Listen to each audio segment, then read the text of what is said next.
6 months तक किसी भी बेबी ने हेड कंट्रोल नहीं किया है, आइदर वो पीछे की तरफ जा रहा है, ढीला है या टाइट है, तो इसका मतलब है कि ये एक अर्ली साइन हो सकता है कि बच्चे को सीपी है। तो अपने जो सर का साइज है वो हमें बहुत इंपॉर्टेंट इंफॉर्मेशन देता है कि ब्रेन की ग्रोथ कैसी है। तो 3 महीने के बाद अगर हैंड में फिस्टिंग दिखती है या थंब ऐसे दिखता है, ये ठीक नहीं है। हाथ खुलेगा तभी।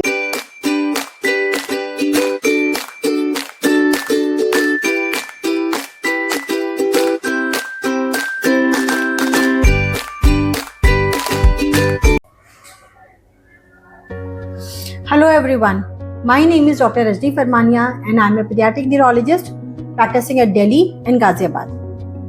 Today we are going to discuss about what are the early signs of cerebral palsy. इसका मतलब है कि सीपी के बच्चों में क्या अर्ली साइंस होते हैं। इसका मतलब ऐसे छोटी छोटी चीजें क्या हम देख सकते हैं बच्चे में जिसकी वजह से हम ये समझ पाए कि शायद हमारे बच्चे को रिस्क है कुछ भी एबनॉर्मल न्यूरोलॉजिकल प्रॉब्लम होने की एंड हम जाके डॉक्टर से मिले। So these are the early signs which we are going to discuss. इससे पहले कि मैं ये स्टार्ट करूँ, we should all know that what is cerebral palsy. CP क्या होता है? CP is a form of neurological disorder जिसमें कि बच्चे की टोन, मूवमेंट, पोस्चर ये abnormal होता है. So they have a set of physical problems along with associated multiple other problems. So I have made 2 videos on cerebral palsy earlier that is there in the playlist of CP. तो इसमें ये दोनों video है जो बताते हैं कि क्या क्या प्रॉब्लम्स हो सकती हैं बच्चे को और किस वजह से CP होता है। आज की वीडियो फोकस्ड है कि बच्चों को क्या सिम्टम्स या साइंस हम देखें जिससे कि हम ये पहचान पाएं, अर्ली डायग्नोज कर पाएं और हम डॉक्टर को विजिट कर पाएं। So we will discuss in multiple different segments. Number 1 about this is development. So 0 to 6 months बच्चा बहुत छोटा है, how to understand कि development में प्रॉब्लम है। सबसे पहला है कि माइलस्टोन्स, बच्चे की मोटर माइलस्टोन्स, इसका मतलब है फिजिकल माइलस्टोन्स जो बच्चा गेन करता है, जिसका मतलब है कि नेक कंट्रोल कैसा है, बच्चे का सिटिंग कैसा है, इससे रिलेटेड।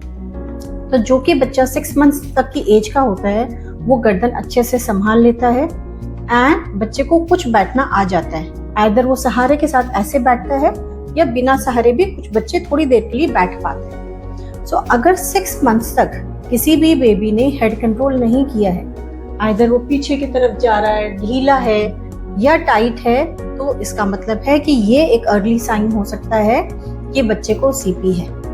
सीपी इसका मतलब सेरेब्रल पॉल्सी है। दूसरा होगा कि 6 महीने के बच्चे को अगर आप ऊपर से कुछ टॉय दिखाएं तो ऐसे उसके हाथ खुले होते हैं, वो दोनों हाथ से पकड़ने की कोशिश करता है and by the age of 6 months कुछ बच्चे एक हाथ से भी पकड़ लेते हैं। सो इसका मतलब है कि हाथ में पकड़ने का कुछ उनको डेवलपमेंटल माइलस्टोन गेन होता है। तो अगर कोई बच्चा है जो कि 5-6 मंथ्स का है बट वो मुट्ठी अपनी नहीं खोल पा रहा, उसके हाथ ऐसे फीस्टेड हैं, तो ये एबनॉर्मल है। अगर वो हाथ खोलता है तो वो किसी टॉय को या किसी चीज को पकड़ नहीं पाता है, वो एबनॉर्मल है। अगर वो पकड़ने जाता है तो हाथ ऐसा टेढ़ा हो जाता है, ऐसे जो प्रॉपर हम जाके किसी को पकड़ते हैं, कुछ टॉय ऊपर से लटकाया आपने और पकड़ने जा रहा है, वो नहीं होके हाथ की मूवमेंट के पोस्चर एबनॉर्मल हो जाती है, that is abnormal. So hands will also give you some ideas कि बच्चे को कुछ तो न्यूरो का प्रॉब्लम होगा। सो इसमें इंपॉर्टेंट है feasting, hand twisting, not reaching out to an object. These are some of the early signs. इसमें और एक साइन आता है कि बच्चा सिर्फ एक ही हाथ उठाता है, हाथ तो उठाता है but just he uses the right hand or the left hand. So कुछ पेरेंट्स बोलते हैं कि हमारा बच्चा तो लेफ्टी है, ज्यादा इंटेलिजेंट, वो ज्यादा पहले से ही उसको लेफ्ट हैंड वो यूज कर रहा है। So this is not right. Handedness का मतलब है कि हम राइट हैंडेड है या हम लेफ्ट हैंडेड है, वो 2 to 3 इयर्स की एज पे डिसाइड होता है। लेस देन 2 इयर्स के बच्चा या तो राइट भी उठाएगा और लेफ्ट भी उठाएगा, बराबर उठाता है, यहाँ से सामान उठाएगा, यहाँ से लेगा, यहाँ से सामान आएगा, यहाँ से लेगा। सो अगर कोई भी बच्चा परसिस्टेंटली एक ही हाथ उठाता है, इसका मतलब है कि दूसरा हाथ शायद वीक है उसका। So please go and get the child examine by your paediatrician और अ न्यूरोलॉजिस्ट कि बच्चे का शायद मूवमेंट एक हाथ का कम है। So that is also an early sign for cerebral palsy. और डेवलपमेंट में आता है कि अगर बच्चे की फोकसिंग अच्छी नहीं है, बच्चा जो कि एक 3 to 6 मंथ्स का है तो वो थोड़ी थोड़ी आई फोकस करने लगता है। इनफैक्ट 3 मंथ्स में बच्चे का जो गेज है, आपने एक ऑब्जेक्ट दिखाया तो वो इस छोर से इस छोर तक पूरी ट्रैकिंग कर सकता है। That means 180 degree. अगर फुल टर्म हेल्दी बेबी है। प्री मेच्योर बच्चों में ये चीजें थोड़ी लेट आती हैं। मैं जो भी आज डेवलपमेंट के बारे में बात कर रही हूँ वो फुल टर्म बेबी के लिए बात कर रही हूँ। प्री टर्म बच्चों में कुछ चीजें थोड़ी लेट आती है। उनके लिए स्पेसिफिकली बच्चे के जेस्टेशन देख के डॉक्टर डिसाइड करते हैं कि डेवलपमेंटल डिले है या नहीं है। सो अगर विजन में आपने कोई टॉय दिखाया, बच्चे ने फोकस नहीं किया, उसकी आईज आइदर ऊपर है या नीचे है या वो फोकस नहीं कर रहा है, तो एक इंस्टेंस में नहीं किया, आज नहीं किया, कल नहीं किया, बट रेगुलरली आप देख रहे हो कि इसकी फोकसिंग उतनी अच्छी नहीं है। 2 महीने 3 महीने का बच्चा फेस को देख के स्माइल करने लगता है। उसने स्माइलिंग नहीं सीखी है, उसने हुंकारे भरने नहीं सीखे हैं, जिसको हम बोलते हैं कूइंग। जैसे हम आवाज लगाते हैं हूं की, बच्चे हूं ये बैक रिप्लाई करते हैं, तो बच्चे ने हुंकारे भरने नहीं सीखे हैं। That is abnormal. सो मैंने बताया कि फिजिकल माइलस्टोन्स में बच्चे की गर्दन का प्रॉब्लम होगा या हैंड मूवमेंट्स का प्रॉब्लम होगा या बच्चे की विजन का प्रॉब्लम है, बच्चे ने स्माइल करना नहीं सीखा, बच्चे ने कूइंग नहीं सीखी, बच्चे का हियरिंग रिस्पॉन्स अच्छा नहीं है। अगर पीछे से आपने आवाज लगाई या कुछ भी आवाज हुई, बच्चे ने कोई रिएक्शन नहीं शो किया, कुछ भी उसको आप बहुत क्लियर नहीं हो कि सुन रहा है कि नहीं सुन रहा है, तो इस चीज में क्लैरिटी के लिए टेस्ट कराना बहुत जरूरी है। बच्चे की hearing is a very important sensory organ for brain development. हमारे ब्रेन में जो सेंसरी सिग्नल्स जाते हैं वो देखने से जाते हैं, सुनने से जाते हैं, टच से जाते हैं, smell, taste. So these are the primary sensory organs जो ब्रेन तक सिग्नल देते हैं। सो अगर हियरिंग या विजन ठीक नहीं है, this is a very important early sign कि बच्चे को कुछ आपको न्यूरो की प्रॉब्लम और आगे जाके बढ़ती हुई दिखेगी। So please check on your developmental milestones for your child. Second आता है कि एबनॉर्मल टोन या पोस्चर, मतलब कुछ स्पेसिफिक पोस्चर्स अगर बच्चा लेता है जो कि अर्ली साइन होता है सीपी का। इसमें एक इंपॉर्टेंट मैंने डिस्कस किया, वन इज फीस्टिंग, थंब ऐसे अंदर, सो उसको बोलते हैं अडक्टर थंब। सो ऐसे फीस्टेड थंब बोलते हैं या तो, और ये ऐसा थंब होता है। सो ये जो फीस्टिंग होती है ये नॉर्मल न्यूबॉर्न में, जो हेल्दी फुल टर्म न्यूबॉर्न है, 3 महीने तक रह सकती है। अगर 6 महीने 5 महीने 6 महीने का बच्चा है, उसका हाथ ऐसा है या ये खुल गया लेकिन ये हाथ जो थंब की मूवमेंट है ये ठीक नहीं है, ये अंदर की तरफ है, एक हाथ की है दूसरे की नहीं है, ये दोनों हाथ में कुछ एसिमेट्री है, एसिमेट्री का मतलब है डिफरेंस है, तो वो भी एबनॉर्मल है। सो हैंड की fisting is a very important sign which should not be there in a healthy baby more than 3 months. तो 3 महीने के बाद अगर हैंड में फेस्टिंग दिखती है या थंब ऐसे दिखता है, ये ठीक नहीं है। हाथ खुलेगा तभी हाथ बच्चा कोई ऑब्जेक्ट पकड़ेगा, अगर खुलेगा ही नहीं थंब तो ऑब्जेक्ट कैसे पकड़ेंगे बच्चे। सो उसके बाद में आता है कि कोई ऑब्जेक्ट आपने दिखाया और बच्चा पकड़ने जा रहा है, पकड़ता है लेकिन हाथ ऐसा टेढ़ा हो जाता है, so it is twisting. So twisting hand postures is a dystonic posture of the hand, that is also early sign. दूसरा है नेक मूवमेंट के बारे में बात करते हैं। मम्मी ने ऐसे गोदी लिया हुआ है लेकिन बच्चा पीछे के पीछे ऐसे, पीछे नेक ऐसा लगता है किसी ने पीछे यहाँ पे धागा बांध के खींच रहा है कोई पीछे से। सो नेक मसल्स की हाइपरटोनिया होती है तो बच्चा पूरा ऐसे पीछे खींचने लगता है। आपने लिटाया तो लिटाने पे बच्चा सीधा नहीं लेट के ऐसे टेढ़ा हो जाता है सी की तरह। सो सीधा लेटने के बजाय बच्चा गर्दन पीछे करेगा और पीछे की तरफ ऐसे रिफ्रैक्ट करेगा। कुछ बच्चे पूरे टाइट होके एकदम सी बन जाते हैं जब वो रोते हैं या उन्हें कभी बीमार होते हैं, फीवर आता है, कुछ आता है, बहुत टाइट हो जाते हैं, दैट इज एबनॉर्मल। हैंड की पोस्चर, हाथों में जनरली 3 महीने के बाद ऐसा फ्लेक्शन आता है, ऐसे बच्चा मोड़ के रहता है या पकड़ने की कोशिश करता है, लेकिन कुछ बच्चों को हैंड के हाथ ऐसे रखते हैं, यहाँ पे जो एल्बो जॉइंट पे नॉर्मल एक बेंड होना चाहिए या फ्लेक्शन होना चाहिए वो नहीं होके there is a some kind of stiffness at the elbow joint, so that is also abnormal. So मैंने neck की stiffness बताई, elbow joint की stiffness बताई, hand की stiffness बताई, ये सारे early signs है cerebral palsy के। उसके अलावा बच्चे में जैसे मैंने बताया टाइटनेस, ऑब्वियसली ये जो सारे पोस्चर्स है ये टाइटनेस के पोस्चर्स हैं। लोअर लिम्ब में, इसका मतलब लेग्स में क्या होगा, जब बच्चा लेटा है तो ऐसे लेग क्रॉस कर रहा है, जिसको बोलते हैं सीजरिंग। अपने जो थाई मसल्स होते हैं ऐसे बच्चे को नॉर्मली ऐसे रहना चाहिए, ये ऐसे बेंड करके रहेगा बच्चा नी जॉइंट पे, बट वो ऐसे टाइट करके रखता है। सो इसको बोलते हैं स्पास्टिसिटी, सीजरिंग गेट। सो सीजरिंग करके रखता है बच्चा, लेग क्रॉसिंग करके रखता है। तो मम्मी जब डायपर पहनाने की कोशिश करती है, पाँव को सेपरेट करना मुश्किल होता है। So that is also a sign of बच्चे में स्पास्टिसिटी, टाइटनेस का साइन। सो अगर बच्चा ज़रूरत से ज़्यादा टाइट लग रहा है या बच्चा ज़रूरत से ज़्यादा ढीला लग रहा है, कि बच्चे को उठाया और 6 महीने का बच्चा है कि गर्दन बिल्कुल ऐसे गिरी हुई है, सो नेक में कंट्रोल बिल्कुल नहीं आ रहा है। बॉडी उठाई, जब बच्चे को बैठाया है तो बच्चे का बैक थोड़ा स्ट्रेट हो जाता है 5-6 महीने तक ऐसे, वो बच्चा बिल्कुल ऐसे बैठा हुआ है झुक के। सो उसके नेक की कंट्रोल नहीं आ रही है, उसके बैक मसल्स की कंट्रोल नहीं आ रही। तो ये भी एक अर्ली साइन होता है सेरेब्रल पॉल्सी का।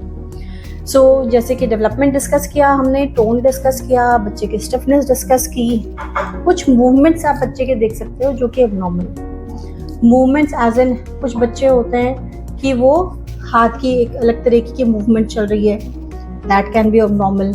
या एक ही हाथ की मूवमेंट जैसे मैंने बताई कि वो करते हैं, दूसरे हाथ यूज नहीं करते, दैट इज एबनॉर्मल। कुछ बच्चों को स्टीरियोटाइपी होती है, गर्दन ऐसे ऐसे हिलाना, आपकी तरफ आप फोकस करने की कोशिश कर रहे हो, फोकस नहीं करना, जब आप कुछ पिलाने की या खिलाने की कोशिश करते हैं तो माउथ ओपन रखना, जॉ डिस्टोनिया।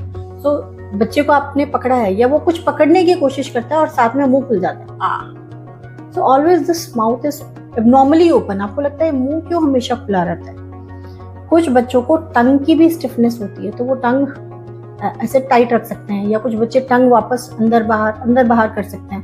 तो टंग थर्स्टिंग जिसको बोलते हो ऐसे, तो टंग थर्स्टिंग करना, जॉ का डिस्टोनिया होना, माउथ ओपन रखना, ये भी कुछ अर्ली साइंस होते हैं जो कि सेरेब्रल पॉल्सी के होते हैं। और जो अदर इम्पॉर्टेंट थिंग है वो है हेड। सो अपने जो सर का साइज है वो हमें बहुत इंपॉर्टेंट इंफॉर्मेशन देता है कि ब्रेन की ग्रोथ कैसे हो रही है। सो बच्चा जब डिस्चार्ज होता है नर्सरी से या फिर वार्ड से डिस्चार्ज होता है, तो एक हेड साइज OFC, सबडोफ्रंटल सर्कम्फ्रेंस नाप के डॉक्टर डिस्चार्ज पेपर पे लिखते हैं कि ये बच्चे का हेड साइज है डिस्चार्ज के टाइम पे। तो हर बच्चे को जब डिस्चार्ज से लेके 6 मंथ्स का एक ग्रोथ का पैटर्न होता है। जनरली ये 0 to 3 मंथ्स के बीच में हर महीने 2 सेंटीमीटर गेन होता है। दैट मीन्स 0 to 3 मंथ्स के बीच में 6 सेंटीमीटर गेन होना, और फिर 3 to 6 मंथ्स के बीच में 1 centimetre per month. So that means कि 3 to 6 मंथ्स के बीच में टोटल 3 सेंटीमीटर्स का गेन होना। तो 0 to 6 मंथ्स में 6 + 3 9 सेंटीमीटर गेन होना। तो जो हम मंथली चेकअप के लिए बुलाते हैं बच्चों को, उसमें हम हेड साइज मेजर करते हैं कि बच्चे की ब्रेन की ग्रोथ प्रॉपर हो रही है या नहीं हो रही है। That is also important marker. कुछ बच्चों को यहाँ पे हड्डियां जुड़ी हुई, जिसको बोलते हैं कि सुचरल ओवरराइडिंग, क्योंकि बाल कम होते हैं तो आप हड्डियों को देख भी पाते हैं अच्छे से, तो वो हड्डियां जुड़ी हुई दिखती है ज्यादा, बिल्कुल एक हेयर बैंड की तरह यहाँ से लगेगी कि हड्डियां जुड़ी हुई है। So sutural overriding can be early sign. कई बच्चों को दिखती है इनिशियल फेज में, बट जब वो बड़े हो रहे होते हैं, सर बड़ा हो रहा है, वो छुप भी जाती है। सो ये जो सुचरल ओवरराइडिंग है, that is also a marker कि कहीं ब्रेन ग्रोथ प्रॉपर तो नहीं है। दूसरा यहाँ का तालु, उसको बोलते हैं मेडिकल टर्म्स में फॉन्टेनल एंटीरियर। सो एंटीरियर फॉन्टेनल का एक प्रॉपर साइज होता है। जनरली ये 1 से 1.5 सेंटीमीटर होता है एक हेल्दी न्यूबॉर्न में। कुछ बच्चे जो नर्सरी से डिस्चार्ज होते हैं या प्री टर्म होते हैं या कुछ भी उनको न्यूरो का प्रॉब्लम है, साइज छोटा हो जाता है। सो वो इतना छोटा भी हो सकता है कि सिर्फ एक उंगली जाए। सो वो साइज के ऊपर डिपेंड करता है कि क्या वो एज अप्रोप्रिएट है या नहीं है। सो सर का शेप, फॉन्टेनल का साइज, सर के ऊपर जॉइंट के निशान, ये हमें एक आइडिया देते हैं कि क्या ये अर्ली साइंस है बच्चे को डॉक्टर को दिखाने के लिए। सो आप लोग प्लीज ये नोट करें। 5th सेगमेंट है बिहेवियर का सेगमेंट, कि बच्चे का बिहेवियर एबनॉर्मल होता है। तो जनरली बच्चा या तो सोता है या रोता है, 2 तरीके का भाव होता है जनरली 3 मंथ्स की एज की। सो 0 to 3 मंथ्स बच्चा जनरली 15 to 20 आवर्स ये सोते हैं। बट कुछ बच्चे होते हैं जो बहुत रोते हैं, 2 महीने का बच्चा भी बहुत रो रहा है, उसकी टोटल 24 घंटे की नींद शायद 8 से 10 घंटे है। दिस इज एबनॉर्मल फीचर कि बच्चा रो क्यों रहा है extra. Excessive crying, poor sleep, ये क्यों हो सकता है? क्योंकि अगर बच्चे को एबनॉर्मल टाइटनेस है, बच्चा बहुत टाइट हो रहा है, रो रो के अकड़ रहा है, तो वो सो नहीं पाता है ठीक से। So that is a reason कि आप डॉक्टर से मिल सकते हैं कि ये बच्चा बहुत रोता है, ठीक से सोता नहीं है, आप चेक कर लें कुछ और प्रॉब्लम तो नहीं है। 3 महीने के बाद बच्चा रात में आराम से 3-4 घंटे की नींद ले लेता है। अगर हेल्दी फुल टर्म बच्चा है कि वो रात में 11 बजे 12 बजे फीड करके सोया, देन जनरली 4 से 5 बजे के बीच में एक फीड की जरूरत होती है। बट अगर बच्चा बहुत जल्दी जल्दी उठ रहा है, हर घंटे उठ रहा है, ठीक से नहीं सो रहा है, आपको हर बार फीड कराने की जरूरत हो रही है और ठीक से बच्चा फीड भी नहीं कर पा रहा, that is abnormal. So discuss करें अपने पीडियाट्रिशियन से, क्या हमारे बच्चे को किसी को आगे दिखाने की जरूरत है या हमें आगे फॉलो करना है उसे, प्लीज डिस्कस। और लास्ट एंड सबसे इम्पोर्टेंट चीज है जर्क्स। सो 0 to 6 मंथ्स में किसी किसी बच्चे को स्पैज़म स्टार्ट हो जाता है। स्पैज़म एज ये वाले झटके तो मैंने पहले बताया हुआ है, वो मैं वीडियो का लिंक इधर शेयर कर दूंगी। इन्फेंटाइल स्पैज़म्स, अगर किसी बच्चे को जर्क्स या इन्फेंटाइल स्पैज़म दिखते हैं, प्लीज मेक अ वीडियो। हमेशा डॉक्टर के पास जाने के पहले वीडियो बनाएं। कहीं आप टाइम नोट करके लिख सकते हैं कि आज इतने बजे दिखा, कल इतने बजे दिखा। जब आप डॉक्टर से मिलोगे तब दिखा सकते हो कि इतनी बार ये हो रहा है और हमने ये दिख रहा है, तो क्या हमें आगे कंसल्ट करने की ज़रूरत है। हमने बहुत सारे साइंस एंड सिम्टम्स के बारे में डिस्कस किया एंड आप प्लीज़ ये वीडियो देख के कहीं आप नोट भी बना के लिख सकते हैं कि ये साइंस है और अपने बच्चे में चेक करें कि क्या ये चीज़ें हैं, तो डॉक्टर को प्लीज़ मिले एंड डिस्कस करें। तो नेक्स्ट क्वेश्चन ये आता है कि क्या ये हर बच्चे में हमें देखना है, क्या हमें हर बच्चे को एक्टिवली चेक करना है? तो ऐसा नहीं है। Normal healthy full term baby है, इमीडिएट क्राई आफ्टर बर्थ है, कोई न्यूनेटल रिस्क फैक्टर नहीं है, तो जनरली हम इतनी डिटेल में या बारीकियों में बच्चे को पेरेंट्स को देखने के लिए नहीं एडवाइस करते। डॉक्टर्स ऑलवेज हर विजिट में चेक करते हैं, जो भी वैक्सीनेशन के विजिट है, कि बेबी अप्रोप्रिएटली ग्रो हो रहा है कि नहीं। बट जो बच्चा हाई रिस्क बेबी मतलब जो एक तो प्री मैच्योर बच्चे हैं, नर्सरी में उनका न्यूनेटल स्टे है कि उनको नर्सरी में किसी वजह से एडमिट करना पड़ा था, या कोई फैमिली हिस्ट्री है न्यूरो प्रॉब्लम्स की, कोई और बच्चा है जिसको न्यूरो की प्रॉब्लम है, तो प्लीज अपने बच्चे को इन पैरामीटर्स पे आप चेक करो, जैसे डेवलपमेंट, टोन, पोस्चर, उसका बिहेवियर, उसको जर्क्स आ रहे हैं कि नहीं आ रहे हैं। तो जब आप ये सारी डिटेलिंग करते हैं तो आप समझ पाएंगे कि क्या मेरे बच्चे को अर्ली साइन एंड सिम्टम है सेरेब्रल पॉल्सी के। अगर हैं तो please first is discuss with your paediatrician. If paediatrician says कि कुछ गड़बड़ है या कुछ भी दिक्कत है, तो you can, if you have access, please meet a paediatric neurologist. And the other thing is कि हम अर्ली जान के क्या करें। What is the importance of diagnosing cerebral palsy early. अगर हम अर्ली पता लग जाए कि हमारे बच्चे को कोई भी प्रॉब्लम है, तो क्या हम कुछ फायदा कर पाएंगे? सो यस, बिल्कुल। If you diagnose early, if we find out the exact reason कि बच्चे को ऐसा क्यों हो रहा है, तो हम अर्ली इंटरवेंशन प्रोग्राम पे डालते हैं बच्चे को, wherein we advise occupational therapy, early stimulation, maybe advise you some medicine. So when you are aware कि मेरे बच्चे को ये प्रॉब्लम्स हैं या फिर आगे आने वाले समय में शायद हो सकती हैं, तो आप ज़्यादा विजिलेंट रहोगे, ज़्यादा अच्छे से एक्टिवली काम करोगे, थेरेपी स्टार्ट करोगे।